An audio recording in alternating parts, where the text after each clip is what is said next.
So I'd like to open a warm welcome to everyone to this Returning to Dance webinar. My name is Erin Sanchez, and I'm the Manager of Health, Wellbeing, and Performance at One Dance UK. I'm also the Manager of the National Institute of Dance Medicine and Science. These Returning to Dance webinars are presented by One Dance UK and the National Institute of Dance Medicine and Science. One Dance UK is the sector support organisation leading the way to a stronger, more vibrant and diverse dance sector. Our aim is to create a workforce that is well equipped to secure dance's prominence in the cultural landscape of the future. We do this by providing services, information, opportunities for dance organizations, dance professionals, dance artists, choreographers, teachers, educators and practitioners, managers and producers, dance medicine and science research professionals, and of course, all children and young people. One Dance UK is also a membership organization. If you're not already a member, then please join. Together we're stronger. One Dance UK is also a partner in the National Institute of Dance Medicine and Science, alongside Birmingham Royal Ballet, the University of Wolverhampton, the University of Birmingham, Trinity Laban Conservatoire of Music and Dance, and the Royal Ballet. The National Institute works to provide the dance sector with access to high-quality, affordable, dance-specific healthcare and dance science support services in the private practice and in the NHS. These services are underpinned by dance medicine and science research, including that developed and implemented by the National Institute's partners, as well as best practice, information, and resources which are disseminated to the wider dance and health community through educational workshops, conferences, and publications.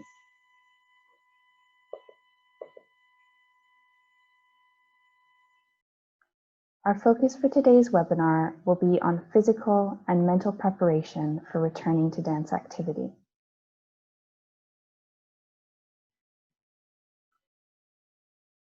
These are key considerations as we all plan for the coming weeks and months.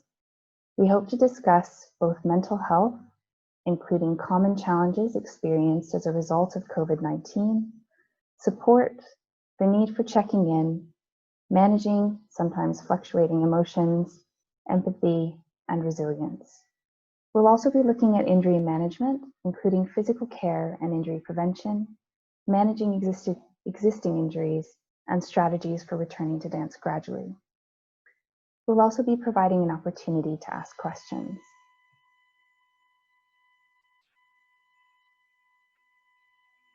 Before we hear from our chair and speakers today, I'd like to share with you some considerations from members of our Dance Medicine and Science expert panel, Britt Tajit-Proxall and Professor Joan Duda. Keep in mind that returning to work will be a transition. There may have been some parts of lockdown that were helpful or beneficial to you. Reduced pressures, increased freedom, greater time with family. Be sensitive to how this transition feels, both what you find challenging and what you appreciate or look forward to. Also keep in mind that as you return to dance, your body and mind will be less physically trained and fit than they were when you last worked fully. It's important to gradually build back up physical skills such as turns, traveling, and jumps, and mental tasks such as memory and coordination, as well as all of the physical and psychological demands of full activity, even though everyone's going to be really excited to be back. Remind yourself to take small steps. Your body and your mind may not be fully ready for doing everything yet, and it's important to listen to the signals you're getting. Pushing past these signals could result in injury, greater fatigue, or burnout. Keep in mind that it's most important to return to training fit gradually. Everyone has been away from training, and no one expects you to be in top form right away. You also may be feeling some anxiety about returning to dancing activities. Fears you may have could include things like infection risk, reinfection risk, or danger of infecting people in your family or household, even if they're not vulnerable. You may also be experiencing doubts or worries about your own capacity and fitness. This is normal. It's really important to address these alongside your physical training. For support with this, it may be helpful to speak to someone that understands your performance demands. This might be a performance psychologist or dance-specific counselor. For support available, you can find suggestions on One Dance UK's Healthcare Practitioners Directory, the National Institute of Dance Medicine and Science, the British Association for Performing Arts Medicine, Arts Minds, or Industry Minds. Additionally, whether you're a freelancer or an employee, the challenges of this time may be physical, psychological, and economic. These challenges may last a long time, and as a result, there are many stressors on all of us. Keep in mind that it's okay to get support for these stressors in the long term, as well as in your immediate return to dancing activity. All of these concerns are normal and expected. If you're experiencing any of these concerns, speak to people you trust, get advice, and seek help to find information about the protections that are in place. The aim of guidance like this, and any other guidance that you're looking at, is for you to understand the risks better, and also to understand the safety measures and practical approaches you can consider. Finally, remember to manage your expectations of yourself and your participants. We don't know what will happen in the coming months. Take things as they come. Mental and physical health, fitness, and performance problems may arise. Take things a day at a time and a step at a time. It may help to focus on familiar routines and follow structure. If it seems too big, break it down. For example, if the goal is to get through class, get through bar, then get through center, etc.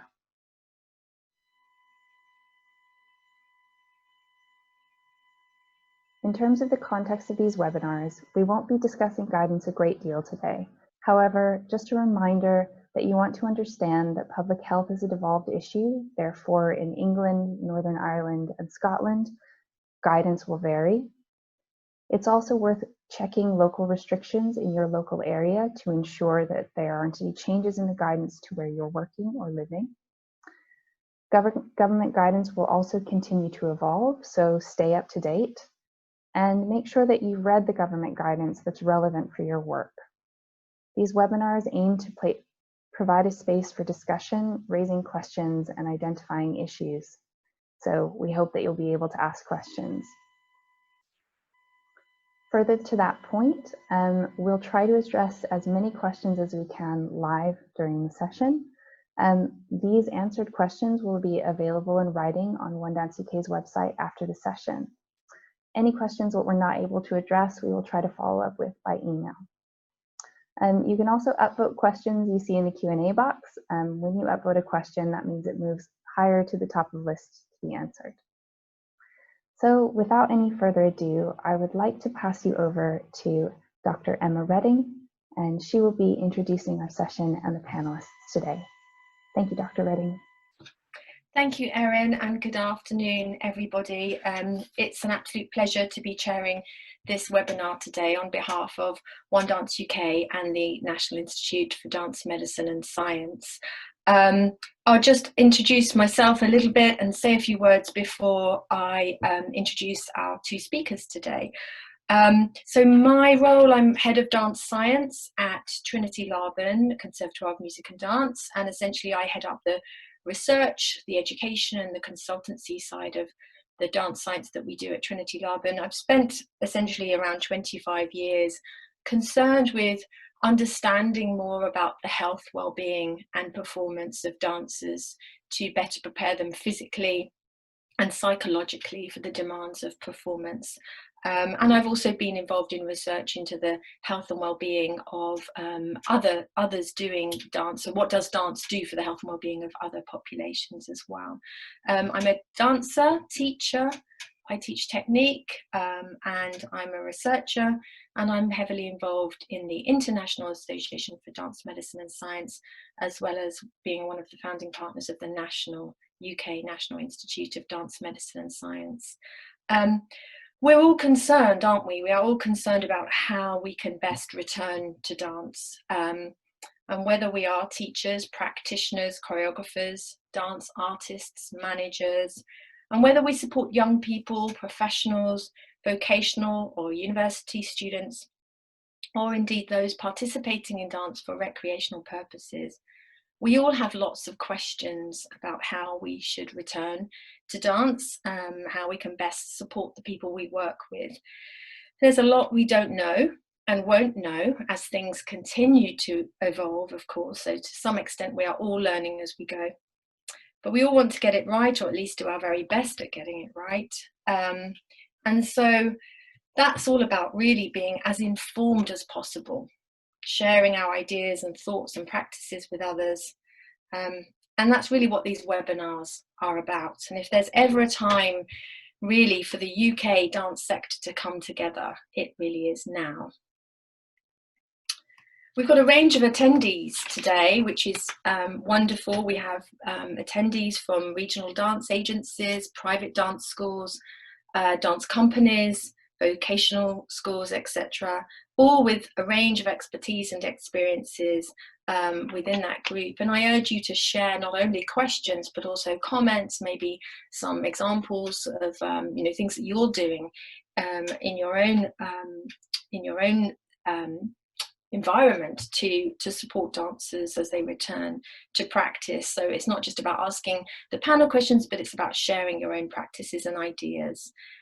So I have the pleasure now of introducing our two panel members, speakers for today. So Dr. Irina Ronkaya, who is a sport and exercise and dance performance chartered psychologist, and also Martin Lanfear, who is a physiotherapist and head of performance medicine at the Scottish Ballet. So welcome, Irina and Martin. Thank you very much for coming today and sharing some ideas and thoughts. So we'll start with Irina, who's going to share a couple of slides before moving on to Martin. And there will be time in between for questions, as well as, of course, a lot of time at the end for further questions. So Irina, over to you. Thank you very much, Emma and Erin, for that introduction. And absolutely, we are all here together to ensure that we are preparing ourselves for what will be the next stage, returning to dance activity. And really what I put together, it's really some context that hopefully will guide the questions that we are going to open at the end of the two presentations. So looking at how we are managing positively our mindset, how we are maintaining, sustaining well-being in the face and in a context of certainly unprecedented times, certainly uncertain times that are still in some way with us. So if we go to the next slide, please. So an outline, I thought that it would be important to share some of the experiences that pre-professional, professional dancers, students, teachers may be feeling throughout this period. And then I put together, really as an aid memoir, 5 areas that are important in order to manage positively your mindset, in order to sustain well-being, in order to prepare yourself for the next stage. And those 5 areas are really the importance of the social support, and I distinguish between 3 different types of social support. Checking in with yourself and others, so making sure that you're checking not just how you're feeling physically, but obviously mentally, and adjust to according to how you're feeling. The third area is about recognizing that we will be experiencing a really quite range of different emotions and feelings, and how to learn to accept that those emotions may be changing over time. They will be fluctuating from being really positive, exciting emotions to potentially emotions that are going to lead to potentially maladaptive responses. So how to address that. The role of empathy, we're all here together, but all of us are experiencing this COVID-19 through the lockdown, through the returning to dance in very individual ways, and we needed to validate our individual experiences and validate the individual experiences of all the colleagues. And then lesson learned has been a great opportunity to really discover and explore for pre-professional, for dancers throughout a period of not being able to go to the rehearsal studio, to go to performances, to really look at what other skills can I learn about myself, and how can I adapt a more personal model of resilience that has really given me an opportunity to build the different skills. So next slide, please, Erin. So some common experiences, it's one of the worries of professional dancer, pre-professional dancer, is really this notion about being out of shape and being not performance ready when we're going back to the studios. There might be a feeling of isolation, disorientation. There has been a lot of obviously physical distancing. So even going back to the studio and having class with other fellow colleagues, that might feel quite disorienting, as we have spent the last 5 months to in physical isolation. We may feel scared, we may feel fearful about what the future holds, we may feel some level of anger as well, overwhelming emotion, doubtful about the future. Those are really common feelings, common experiences. Struggling to cope with the whole situation. So as we have adapted to the lockdown, now we have to embrace the next stage, which is the adaptation to going back to the studio and eventually to be performing, or going back to school, going back to dancing schools. We may feel demotivated, as it's been so long the time that it felt a sort of a normal environment. So motivation may be playing really quite a big role in terms of your mental well-being and in terms of your sense of achievement and engagement in activities that you are undertaking. And for professional dancers, there may be really some alarm bells in terms of wanting to catch up all the time that has been lost throughout the lockdown. So putting extra hours, putting extra potential energy in reaching back again that sort of performance shape, which, if it's not managed in the right way, can also lead to maladaptive responses. Next slide, please. So returning to dance activity, I thought of putting this as an aid and to guide our discussion, our reflection, and offering the questions that are going to come from you. So the first is the role really of social support. Important not to feel that if you are struggling, if you're finding things difficult, that there is a lot of help out there. And important is to be going to the right type of support that is needed for any specific individual situation. There is informational support, there is practical support, there is emotional support. But recognizing that we need help, it's a sign of strength rather than a sign of weakness, which is often a misconception about asking for help. The second point, checking in with yourself and others. And it is about checking in how you're feeling physically, checking in how you're feeling mentally. And as you're returning to the studios, how you're returning to rehearsing and to be with others, is we are all in this situation together. And being able to check in and adjust and adapt to how you are feeling, both physically and mentally, is going to be a good adaptive strategy to embrace and cope and resolve the potential challenges that a situation may bring. The third, acknowledgement of emotional regulation. As I said earlier, it's about how we can recognize the different range of emotions. And often we put emotion on the side and we just keep working without really recognizing how emotions are important. And here the positive emotions have a very positive impact on dealing and in managing challenging situations. practice empathy. We are, as I said, all here together. And the fifth one, lesson learned, transformational hardiness. So what is it that this period of COVID-19 lockdown, easing out of the restriction, returning to dance, what are the skills that I've been able to learn about myself, but maybe a new skill that is going to be an addition to me as a person, as a professional dancer, as an artist, as a teacher, as a coach. Next slide, please. So the support, there is a lot of support there, and it's really important that we are taking time to find the right type of support.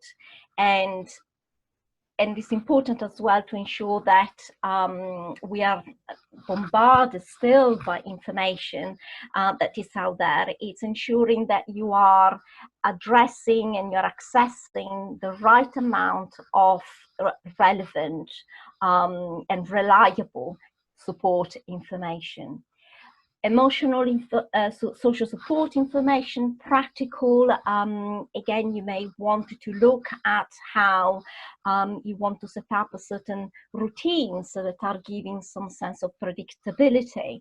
The routine that were taken out throughout the period of lockdown, now that we're going back to the studios, that we're going back to some level of routine that is also described and set out by others, it's important that we look at how asking for help may help us to ensure that we are feeling good about ourselves, that we are coping with the potentially negative thinking, negative pattern of thinking. So support, asking for help is a sign of strength, not a sign of weakness. So that's the message with this. Next slide, please. Checking in with others and yourself is really taking the opportunity to adjust according to how you're feeling. And in the introductory section that Erin has brought up, it is really looking at reintegration and returning to dance as a transition. And a transition is a process. And as such, if you think about is a transitional process to return to fully dance activities, I needed to be able to adjust. Is again another marathon. It's not just a sprint. And I wanted to be able to ensure that I am listening to my body, that I am in tune to what is happening within my body and within my mind. And taking the opportunity to check in with others, whether it is teachers, whether it is other fellow dancers, whether it's educators or coaches, you know, sharing the experiencing. As Emma pointed out, we are all in this together in a situation that is still evolving, is still changing. So we don't have answers to all the questions, but together we can share some really good practice, things that have worked in the past, things that keep working, and together we'll be able to address potentially difficult, challenging times ahead much better. Next slide, please. So emotional dysregulation, fluctuation, really the message that I would like to put across really to our audience today, it is normal to feel not normal in not normal circumstances. It is normal to experience a range of emotion and fluctuate really between them. And it's about learning on how to safely hold those difficult emotions. Mindfulness, there is a lovely webinar that One Dance UK has run. Meditation is certainly something that I always suggest to the dancers that I work with. It's about accepting of just being rather than having to do and having to act all the time. It's about embracing and staying with those emotions that are transitory. An emotion will change, and that gives us some sense of optimism. It's not going to be always that I will feel scared. It's not always that I'm going to be feeling fearful or doubtful. But if I accept that that's how I feel now, I will be more readily able to move on and to embrace the next step, the next activity that I might have set myself as part of a routine. expect a level of adjustment that you will need to adopt, and really practice kindness within yourself, practice compassion within yourself and with others. And that's one of the challenges of professional dancers, who are very hardworking. They have personality where the work that has not taken place is something that has been missed. Be kind to yourself, be compassionate with yourself. It doesn't mean that you don't have high expectation about how to return to a dance activity, but you're going to be more readily able to embrace the challenges and functionally, physically and mentally be really at an optimum level of performing at your best. Next slide, please. Demonstrate empathy. It's really everyone that is returning, whether it's training, whether it's studying, whether it's practicing or rehearsing or performing. Everybody will be experiencing this returning to dance activity in an individual and in different way, depending, of course, on their individual circumstances. So the message that I put across there is ensuring that you're not making unnecessary or unhelpful comparisons.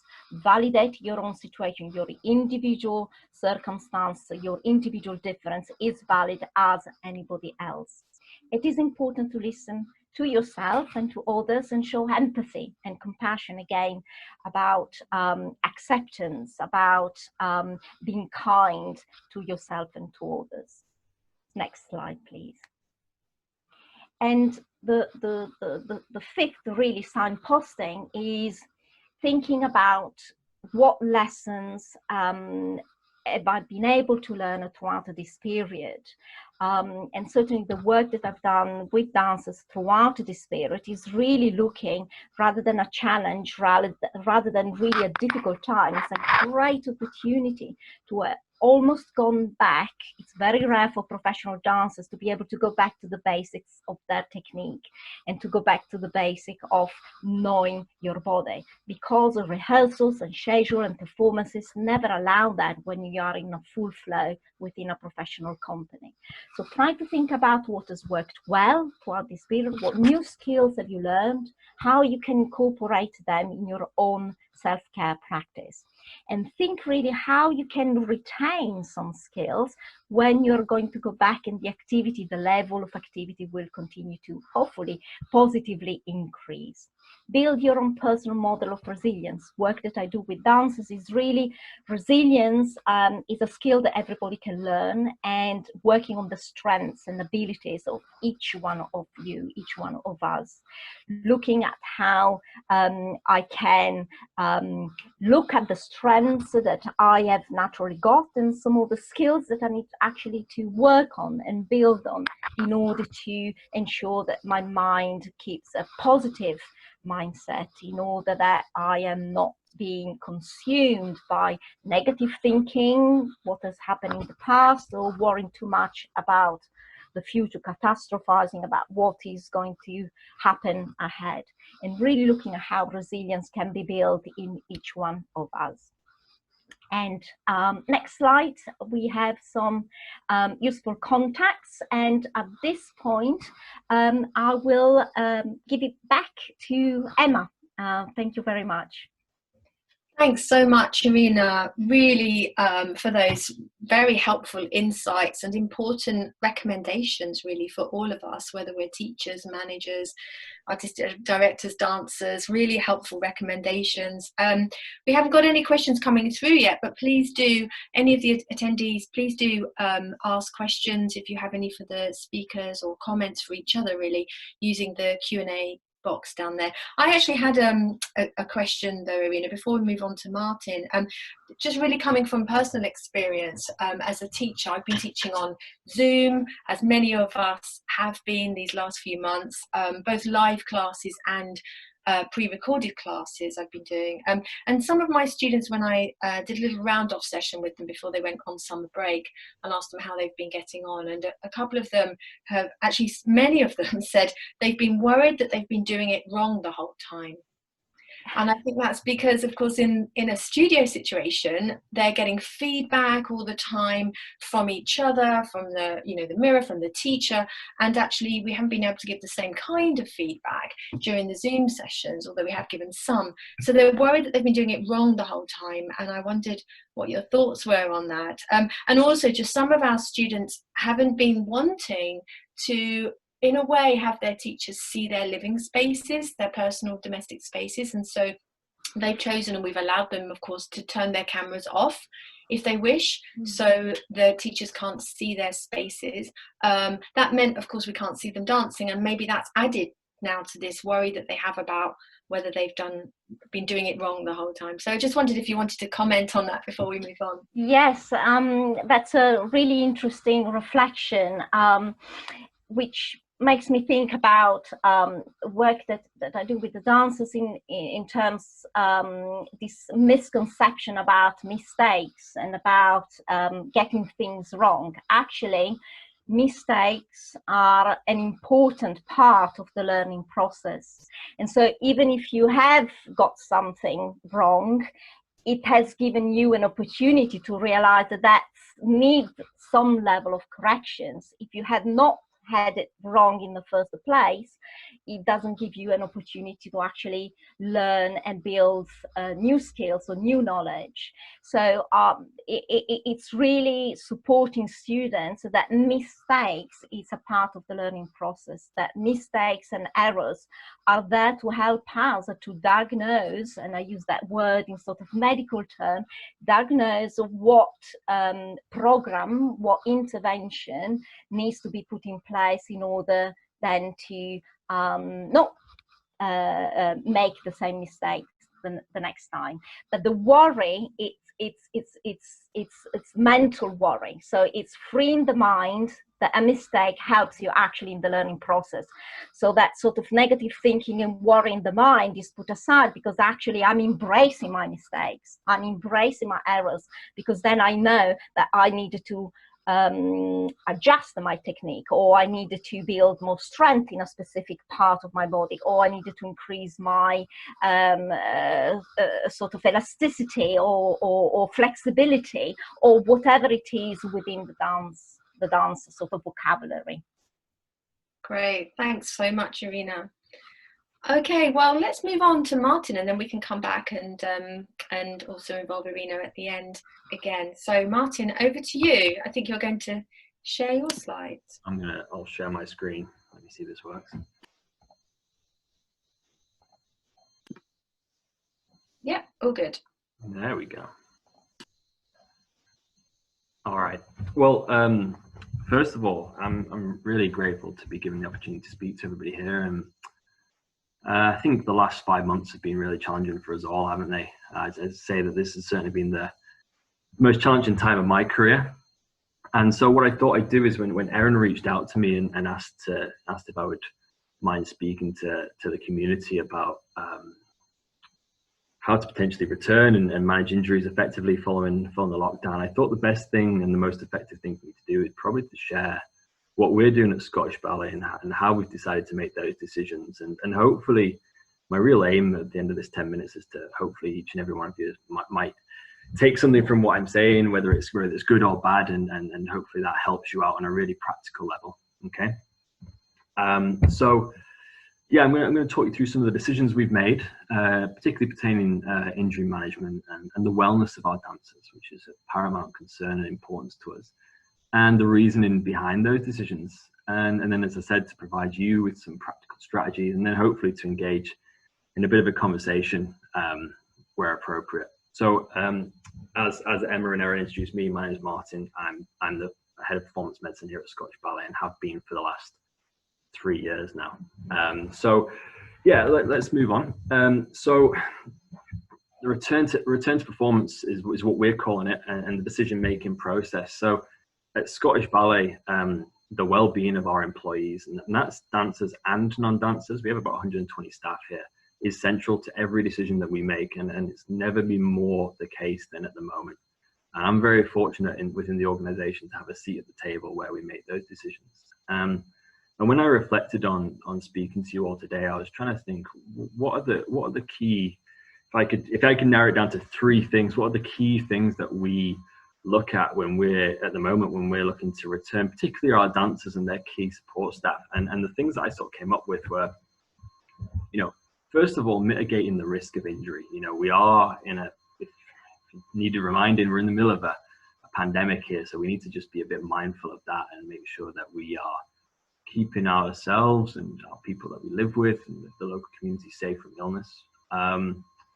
Following on from Irina's frankly fantastic presentation, and I think what's really nice is I'll be echoing a lot of the things that she said. We'll be promoting and fostering mental health. That's so important at the moment, and that ties in really strongly with reducing the severity and the impact of injury. So these are sort of the 3 key facets and tenets of our decision-making process, and I'm going to sort of spend a little bit of time talking through the 3 of them. I'm going to focus most on the last one, the injury one, because Irina covered the mental health one particularly well, and I'm aware that you've had quite a few webinars from One Dance on the risk mitigation strategies for COVID, but I will touch on that. So firstly, we're returning a group of 40 dancers from all over the world, varying ages, some with kids, some without kids, some with elderly parents. We've got to take that into account. And all of us, every single one of us, has a responsibility not to engage in any activity that encourages or proliferates the transmission of COVID in our community.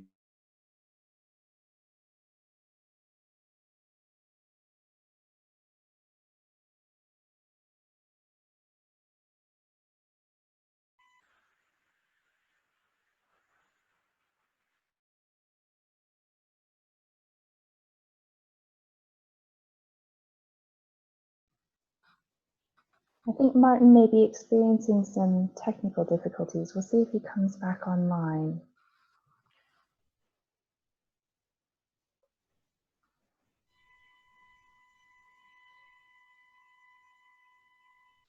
So perhaps while we wait, we can see if we can take a couple of other questions. I can see that we've got one question in the Q&A box. Thanks, Erin. Yeah, hopefully Martin will be able to join us. I wasn't sure if it was just me then or Martin, when you don't know whether to sort of say anything. I thought it was my computer.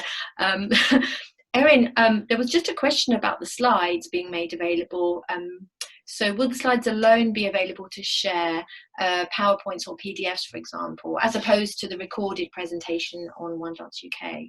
Yeah, absolutely. That's a great question. So we know that people learn in different ways, and so we try to provide as many different versions of the material from these webinars as we can. So all of the slide presentations are downloadable from our website, both from this webinar as from all of our previous webinars. So you can download those as a PDF.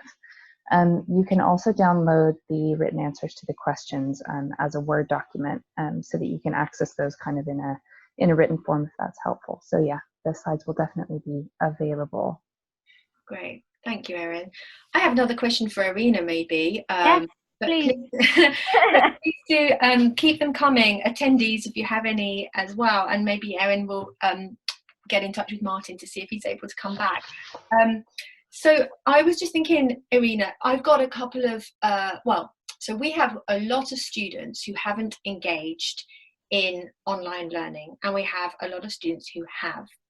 And the ones who have really have, like, they've done more than they needed to do. They've been doing extra classes.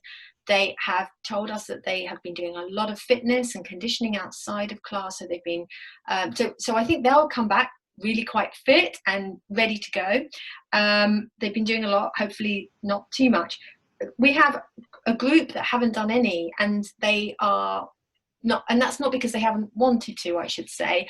Well, it's due to a lot of things, but sometimes it's no space available in their living accommodation. They're living with parents and other family members, and they haven't been able to have the space needed to do their dance classes. And others have found that they just felt a bit fearful about doing online classes as well, and didn't want, and once they started dropping out, they sort of, it was quite hard to bring them back because we couldn't have a live conversation with them. And so we've got this gap, we've got this kind of, or at least quite a varied group of individuals. So I think the students coming back are going to almost be more varied in terms of their experiences over the last 5 months than ever before. And I just wondered if you had any advice or comments about that, how to sort of support them. Yes, it's within the whole education sector. It's a challenge, whether it's dance or just mainstream education, because of just the mere fact of technology accessibility. Not all families have got access to technology, so it's about thinking on how the learning can be very fluid.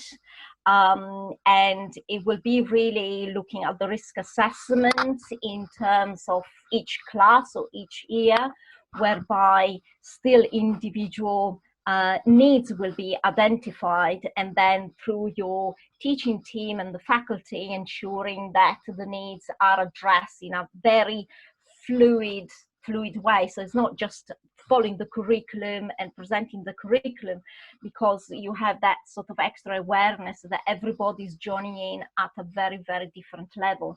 And then maybe some extra support for those that have not been able to engage in online learning, so that mentally they are not feeling that they are totally behind from seeing and comparing themselves to those that have done a lot of fitness and conditioning, and they are all excited.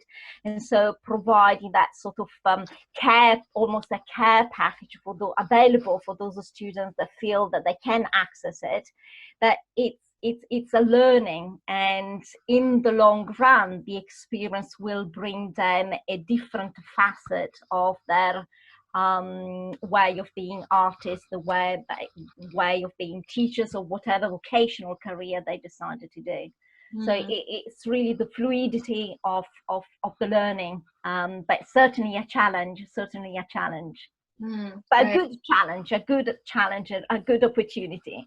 Yes, and I suppose at least we're aware of that. We are aware that we will be welcoming back a very varied group of students, and so I think that's what's important, to sort of meet them at where they come in. You know, we're teaching who's in front of us as opposed to teaching some pre-prepared plan.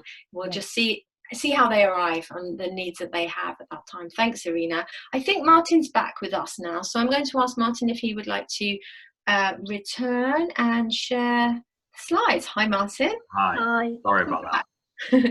That's the first technical difficulty that I've had in the entire lockdown, so I think that was I do apologize for that. Right, let's try this again. Right. Can you see my screen? I hope so. Yeah. Yes, we can. Perfect.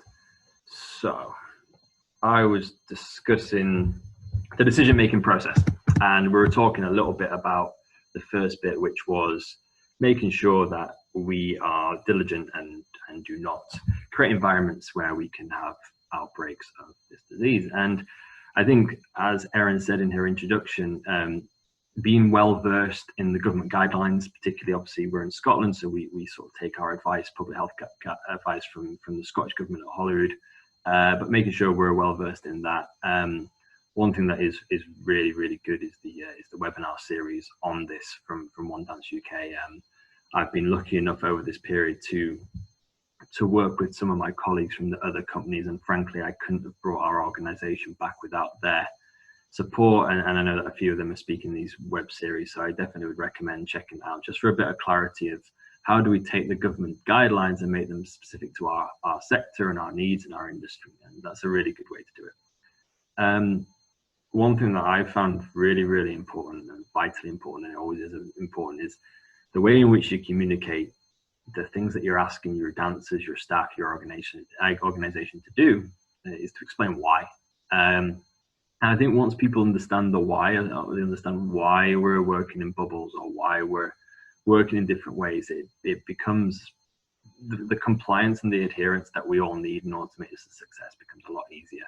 And that communication is absolutely vital. And one thing we use is, and here's just an example of it, we just have very simple, I mean, it doesn't look simple, but it is simple, infographics. This is an infographic that our dancers have on their intranet site, and all over the building it just sort of spells out, okay, what are you going to do before you leave home? What are you going to do on your journey to work? What are you going to do at work? And just really explains very simply, because there's so much information out there, what are you doing and why are we doing it? And I'll share this with you as well. I've literally jumped out of a meeting at 1 o'clock with our artistic director and our dancer committee, and we involve our dancers in every single decision that we make at the moment. We do that anyway, but particularly at the moment, so that they understand the thought that we're putting in, because at the end of the day, it's their career, it's their livelihood, and it's their passion that we're trying to foster and encourage here. So first thing is make sure we're accounting the transmission of illness and communicating the why effectively.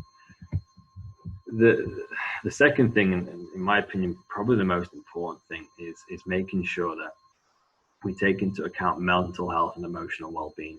And Irina gave an amazing presentation on this, and it's very succinct. So I'm just going to sort of gloss over this a little bit because she spoke so well and it far better than I could.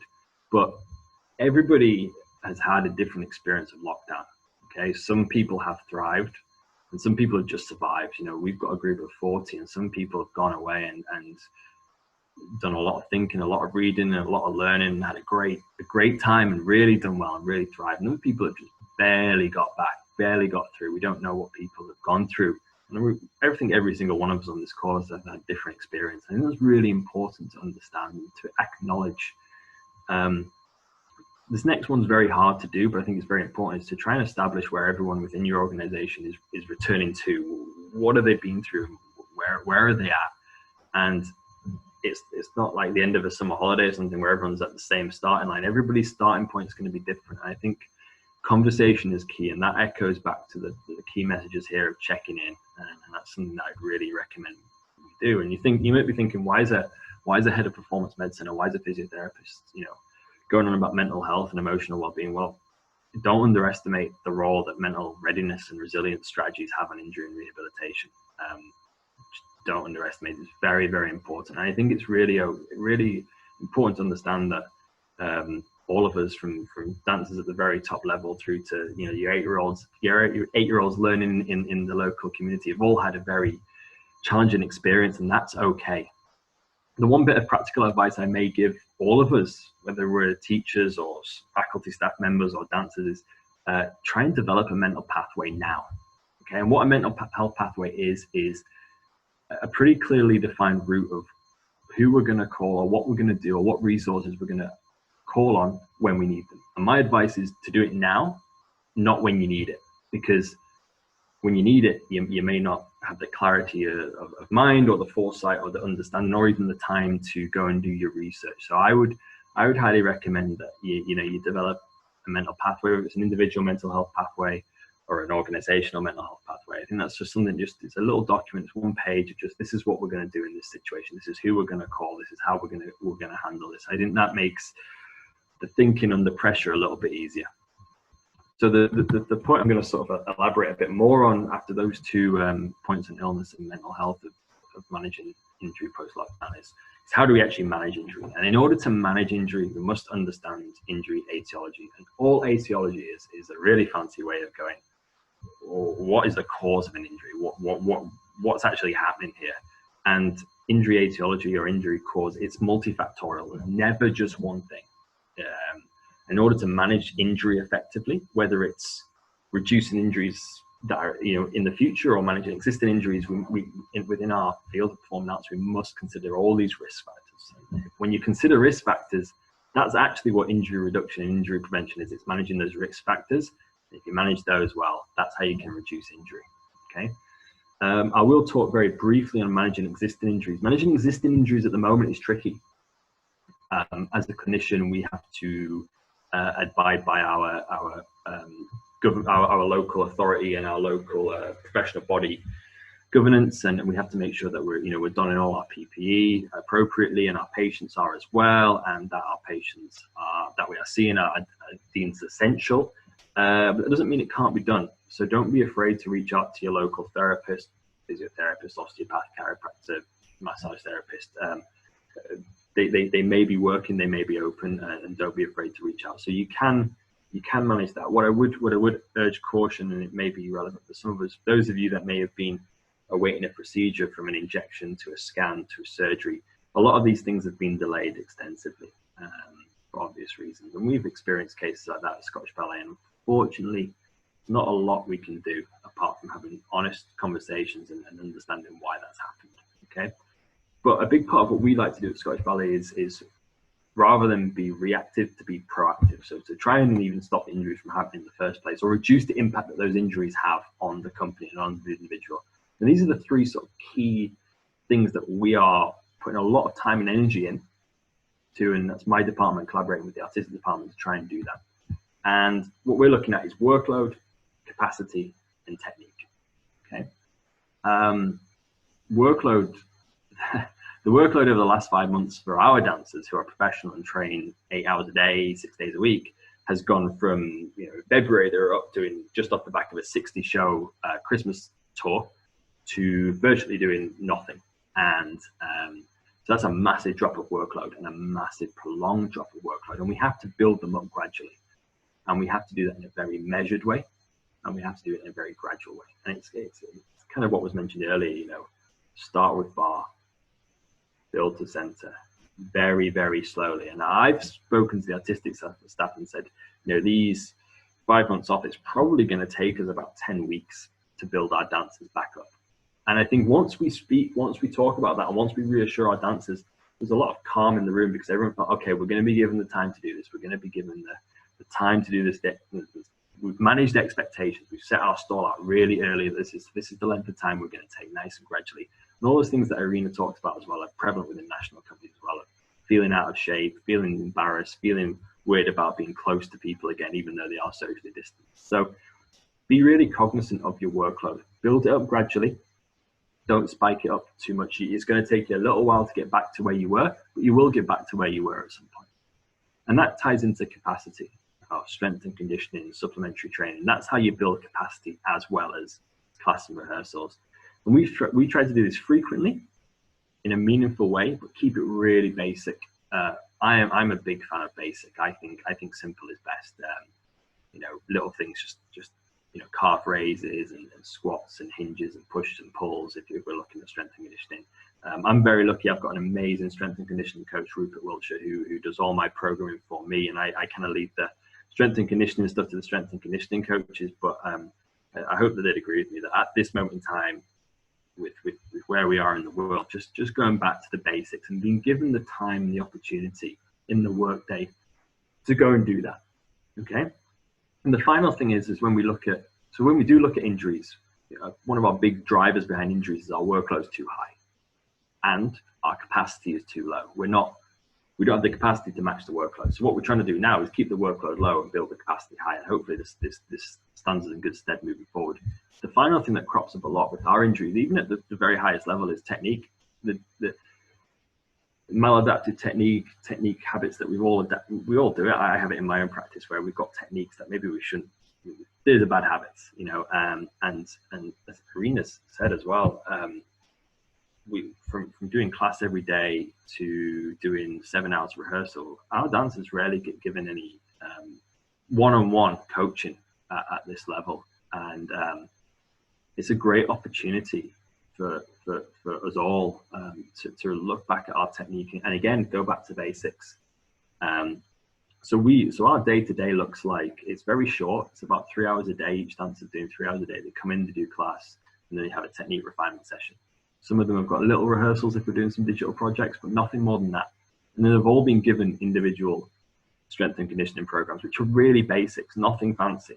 And these are sort of the key tenets that I think are going to prevent the injury influx that other sports, and I'm sorry I'm looking at other sports, but if we look at other sports, they're experiencing 250% increase in their injury rates. And I think that if we as a culture and we as a sector can just manage the workload, the capacity, and the technique, and use these as an opportunity, and president's opportunity to develop these things that we don't usually get time to do, we'll be in a really good position. But the final thing I'll say is, in order for us all to do that, we have to have conversations, we have to check in, we have to have a bit of transparency and set expectations and a certain amount of honesty in the group, saying, well, this is where we're going to start from. We understand that you're not going to be back in January 2020 shape anytime before January 2021. And I think once you say that out loud, I've noticed that everybody in the room breathed a bit of a sigh of relief. So that's sort of our take and our sort of general principles behind trying to keep our injuries at a very controlled level, because if we do start sustaining injuries here, as I mentioned before, private hospitals are not really open. We can't quite get access to our usual providers, so it puts us in a difficult position. So we're pretty intent not to use that. So that's sort of our take at Scottish Ballet on how do we manage injuries and the people and the well-being post-lockdown.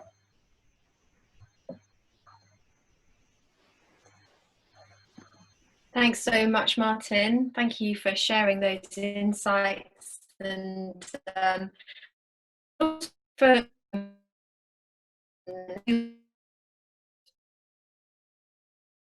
the guidelines and supporting. I like what you said about really gradually building up. And I say that just because a lot of our students, in vocational settings at least, and I'm sure in companies, are desperate to move. They're desperate to, they've been doing ballet bar in their kitchens or Pilates. Way at least to themselves that they've done a lot of standing work, and they're in conditioning, and they want to move. So it's about managing their expectations, isn't it? Because you're absolutely right. They haven't been moving. And so we can't just suddenly go back to full throttle, high intensity, high workload classes. Have you got any comments about that? I agree with what you're saying. I think the key thing, Professor Eden, is that we have the conversation and we speak to dancers about this, because it's all well and good, we're all sat around saying this, and I say to statistics staff all the time, and they're nodding their head in agreement. They're amazing, they're all on board, but we need to get that message across to our dancers. And how we do that, and believe me, as soon as you do that, everyone sort of relaxes a little bit, and everyone feels a little bit better, and everyone's on board. And I think that's what I'm trying to get across here is we do have to build up slowly. We all do. I know from myself, the first day I was back in the office here, I was exhausted by the end of the week. Just doing the commute, and I needed to have a little word with myself, going, Martin, you're not going to be back at performance ready level, anytime soon. This is going to take you a little while, and I think as long as we have that bit of honesty with ourselves and the checking in, it's really nice. I've never met Irina before, but just listening to Irina, and it's almost like we collaborated before this, but we didn't. But I would 100% agree. That's sort of where my head's at the moment with this. Great, thanks so much, Martin. I don't think there are any other questions coming through, but we've got such a lot to think about. Thank you, Martin and Irina, for sharing those insights. And I'm going to now just hand back to Erin to finish off. Wonderful. So I'm just going to share my screen again.